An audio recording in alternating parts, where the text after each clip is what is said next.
Amechi resigns from APC, says Nigeria completely destroyed. Hello viewers and welcome to Infogist TV. The former Minister of Transportation, Mr. Rotimi Amechi, on Wednesday said that Nigeria is completely destroyed and required a complete change.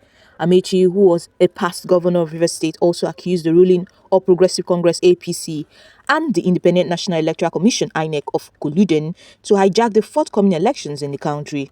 Speaking in an interview after the unveiling of the interim executive of the African Democratic Congress ADC in Abuja, the former minister said that things have become so bad that Nigerians can't afford to eat because there is no money to buy food, adding that inflation is at its peak.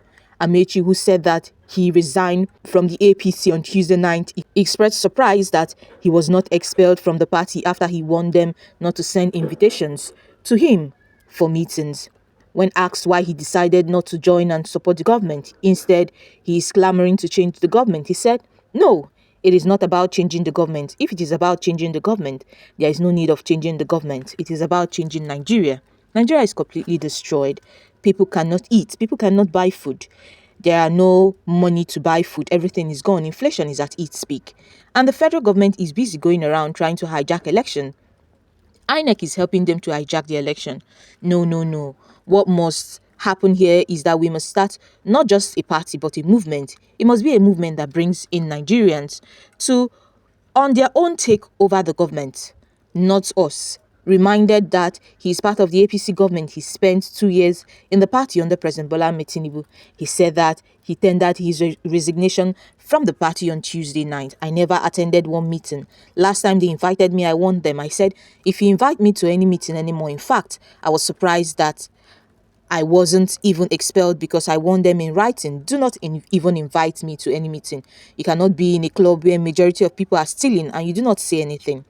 Fielding questions on what he thought was wrong with President Bola Ahmed Tinubu's government, that he was not supporting it, Amechi said that I have never believed that Tinubu is a material to government and to govern the country. I have never, because now people want Muhammadu Buhari to come back. What happens in Nigeria is that when a new government takes over, it becomes worse than the previous government. That makes people say, let the previous government come back. People are asking for Buhari because things were better during Buhari's administration. Dollar was, I think, 460 naira or 500 and something now, now. A dollar is 1,580. That is more than 100%. Reminded also that some people may argue that the exchange rate may be deliberate government policy. The former minister said whether it's a deliberate government policy or not, any government that does not take into consideration the people you're governing is not a policy. President Tinubu said he is not here to make Nigerians happy. Asked if he was not being overambitious, he simply said, "I have the right to be ambitious. I'm not overambitious." Also, in a bold move to reposition itself as a credible opposition platform, the African Democratic Congress ADC has approved the appointment of several prominent political figures, including former Senate President David Mark and former Osun State Governor Rauf Aregbesola, to its interim leadership. The development forms part of the ADC strategy to unify Nigeria's fragmented opposition ahead of the 2027 general elections. In a bid to challenge the ruling All Progressive Congress APC and the administration of President Bola Ahmed Tinubu, multiple sources confirmed the development to our reporters early Wednesday, revealing that the ADC has been adopted as the primary platform for a planned coalition of opposition forces. These include disenchanted members of the APC, the People's Democratic Party, and the Labour Party, all seeking to present a united and viable alternative to the current ruling party. Also, in a bold move to reposition itself as a credible opposition platform, the African Democratic Congress ADC has approved the appointment of several prominent political figures, including former Senate President David Mark and former Osun State Governor Rauf Aregbesola, to its interim leadership. The development forms part of the ADC strategy to unify Nigeria's fragmented opposition ahead of the 2027 general elections. In a bid to challenge the ruling All Progressive Congress APC and the administration of President Bola Ahmed Tinubu, multiple sources confirmed the development to our reporters early Wednesday, revealing that the ADC has been adopted as the primary platform for a planned coalition of opposition forces. These include disenchanted members of the APC, the People's Democratic Party, and the Labour Party, all seeking to present a united and viable alternative to the current ruling party. The appointments to the ADC's interim leadership were finalized on Tuesday in Abuja, the nation's capital, following a high-level meeting of key opposition leaders. David Mark, known for his cross-party influence and national reach, was named interim national chairman. Aregbesola, a former minister of interior and influential figure in the APC, was appointed interim national secretary. Other appointments include Chief Anayo Arinze as interim deputy national chairman South, Alhaji Ibrahim Manzo as the interim deputy national chairman North, and former sports minister Bolaji Abdullahi as interim national publicity secretary. A source familiar with the coalition plan stated that this is a strategic move to unite the opposition and present a strong front against the APC. The ADC was selected due to its grassroots strength and absence of internal crisis.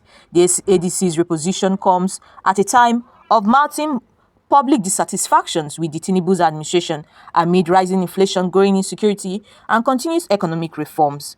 The coalition turned to the ADC following alleged attempts by Independent National Electoral Commission (INEC) to delay the registration of new political parties, including the proposed All Democratic Alliance. The ADC's existing structure, nationwide presence, and lack of factional conflict made it an ideal alternative. The ADC's link to former President Olusegun Obasanjo reformist ideals also influenced the decision. The party is widely seen as credible and capable of driving real political change. The newly considered interim leadership is expected to reorganize the party, conduct strategic outreach, and prepare for a national convention scheduled for 2026, during which a substantive national working committee will be elected. The coalition's broader strategy includes grassroots mobilization and regional coverage programs aimed at consolidation support across Nigeria's 6 geopolitical zones. Founding member and immediate past national chairman Ralph Okeunwosu is reported to have stepped aside to enable the restructuring process. He is said to have endorsed the new leadership and may take up the role of interim organizing secretary, although this is yet to be officially affirmed. As the ADC transforms into a major opposition force, the entry of seasoned political actors and a broad-based coalition could significantly reshape Nigeria's political landscape ahead of the 2027 elections. The party now aims to harness its new structure and alliance to mount a credible challenge to the ruling APC. Meanwhile, the Igbo youth has given President Bola Ahmed Tinubu and APC conditions for its support. The Igbo youth, under the edges of the All Igbo Youth Forum, have issued a clear condition for supporting President Bola Ahmed Tinubu and the ruling All Progressive Congress in the 2027 general elections. The unconditional release of the detained leader of the indigenous people of Biafra, Mazi Nnamdi Kanu. The group made the declaration during a press conference and solidarity gathering held at Akwa Hall, Umuahia, to celebrate Kanu's recent legal victory in Kenya. Over 300 youths from across the Southeast states participated in the event, which later spilled into the streets with a jubilant march accompanied by solidarity chants.